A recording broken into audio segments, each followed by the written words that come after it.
ગાંધીનગરના એક RTI activist દ્વારા સુરતના શાળા સંચાલક પાસે શાળાની મંજૂરી અપાવવાના નામે અને ત્યારબાદ મંજૂરી અપાવી આરટીઆઈ દ્વારા માહિતી માંગી ₹66 લાખનો તોડ કરવામાં આવ્યા હોવાના ગંભીર આક્ષેપો થયા છે।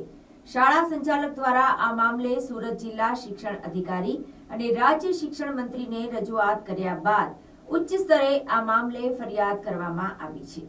સુરતના સરથાણા સ્થિત ખડસડ ગામમાં શાળા સંચાલક પ્રવીણ ગજેરાની 3 જેટલી અલગ અલગ શાળાઓ આવેલી છે। શાળાઓની માન્યતા અપાવવાના નામે અને માન્યતા અપાવ્યા બાદ આ શાળા સંચાલક પાસેથી ગાંધીનગરના એક આરટીઆઈ એક્ટિવિસ્ટ દ્વારા વર્ષ 2012થી 2017 દરમિયાન 66 લાખનો તોડ કરવામાં આવ્યો હોવાના આક્ષેપો કરવામાં આવ્યા છે। શાળા સંચાલક પ્રવીણ ગજેરાએ કરેલા આક્ષેપો અનુસાર ગાંધીનગરના આરટીઆઈ એક્ટિવિસ્ટ મહેન્દ્ર પટેલ સાથે તેઓનો સંપર્ક થયો હતો। સુરત જિલ્લા શિક્ષણ અધિકારી અને ગાંધીનગર સુધી તેઓના તાર જોડાયેલા છે અને શાળાની માન્યતા તેઓ ઝડપથી અપાવી શકે છે તેવી ડંફાસો હાંકવામાં આવી હતી, જેથી પ્રવીણ ગજેરાએ પોતાની શાળાની માન્યતા અપાવવા માટે મહેન્દ્ર પટેલનો સંપર્ક કર્યો હતો। અગાઉ શાળાની માન્યતા અપાવી લાખો રૂપિયાની મત્તા પડાવી લીધી હતી।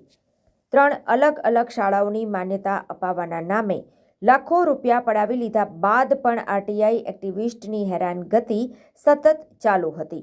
વિભાગમાં આરટીઆઈ કરી શાળાની માન્યતા અંગે પુરાવા માંગી મહેન્દ્ર પટેલ દ્વારા રૂપિયા પડાવવામાં આવ્યા હતા। વર્ષ 2012થી વર્ષ 2017 સુધીમાં 66 લાખ રૂપિયા જેટલી રકમ ટુકડે ટુકડે કરી પડાવી લીધી હતી। ફરિયાદ તો બહુ પહેલાંની છે, 2012થી 2017 વચ્ચેની, પણ ફરિયાદની હિંમત હમણાં આવી। અત્યાર સુધી સમાધાનના અર્થે પૈસા આપી, બરાબર છે, આપણે ન જવું પડે, કોઈ પણ દોડાદોડીમાં પડવું નહીં પડે, એટલે એને હેતુથી અમે શોર્ટ આઉટ કરી લેતા હતા। જ્યારે પણ દબાવે ત્યારે પૈસા આપી દેતા હતા। પણ જ્યારે નવા મુખ્યમંત્રી એટલે શિક્ષણ મંત્રી આપણા પ્રફુલભાઈ પાનસરિયા અને નવા ડીઓ સાહેબ જ્યારે મુકાણા ત્યારે મેં ફરી રજૂઆત કરી કે આટલા વર્ષોથી અમને હેરાન કર્યું, હજી સુધી અમારી અરજીઓ કોઈ સાંભળી નથી। તો એમને એવું કહેવું થયું કે ભાઈ તમે ઉચ્ચ સ્તરીય તમારી અરજી લાવશું, તમારી પાસે પૂરતા ઠોસ પુરાવા હશે તો અમે ઉચ્ચ સ્તરીય લઈ જઈશું। એટલે પ્રફુલભાઈ પાનસરિયાના કહેવાથી સીઆઈડી ક્રાઇમ બ્રાન્ચે સપોર્ટ કર્યો અને ગૃહમંત્રી આપણા જે છે, બરાબર, એ ગૃહમંત્રીએ પણ આખી ટીમે પણ પૂરતો સપોર્ટ કર્યો અને સપોર્ટ કરી અને આજે અમારામાં હિંમત આવી અને અમે રજૂઆત કરી છે કે અમને પૂરતો ન્યાય મળે।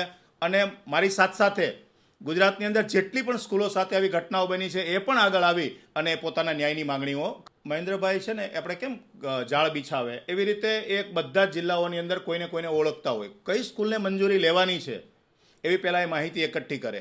જે સ્કૂલ મંજૂરી લેવાની હોય એની પાસે જાય, પાસે ગયા પછી એના ડોક્યુમેન્ટ માંગે, લાવ હું તમારી મંજૂરી લઈ આપું, એમ કરી અને પોતે બધા ડોક્યુમેન્ટ એના એકઠા કરે। ડોક્યુમેન્ટ એકઠા કર્યા પછી એક એમાઉન્ટ નક્કી કરે, તમને એટલામાં મંજૂરી લાવી આપીશ। મંજૂરી લાવી દા પછી થોડોક સમય જાય પછી એમાં કાગળિયાની અંદર જે કંઈ મંજૂરી તો એણે જ મૂકેલી છે, એણે પોતે ઓનલાઈન બધું અપલોડ કરેલું છે, એટલે માલિકને બી કંઈ ખબર હોતી નથી કે એણે શું મૂક્યું છે અને શું નથી મૂક્યું। કાગળ તો બધા એને આપી દીધા છે મંજૂરી માટે, તો એ મંજૂરી લેવા માટે કાગળ આપી દઈએ અને ફરીથી પછી થોડોક સમય જાય એટલે આ પ્રક્રિયા ચાલુ થાય, તમારી અરજી કે તમારે આ ડોક્યુમેન્ટ ખોટું મૂકેલું છે, આ ડોક્યુમેન્ટ ખોટું છે, એવી કરી અને આખી જાળની અંદર બધાને ફસાવવાનો પ્રયત્ન કરતો અને ગુજરાતની સંખ્યાબંધ શાળાઓ આમાં ફસાયેલી છે। મારી સાથે ટોટલ 2015, 16 અને 17ની અંદર મળીને થોડા દર વખતે જ્યારે પણ આવું કંઈ ઘટના બને ત્યારે 5 લાખ, 3 લાખ, 11 લાખ એમ કરતાં 66 લાખ ટોટલ મારી પાસેથી લેવામાં આવેલા છે।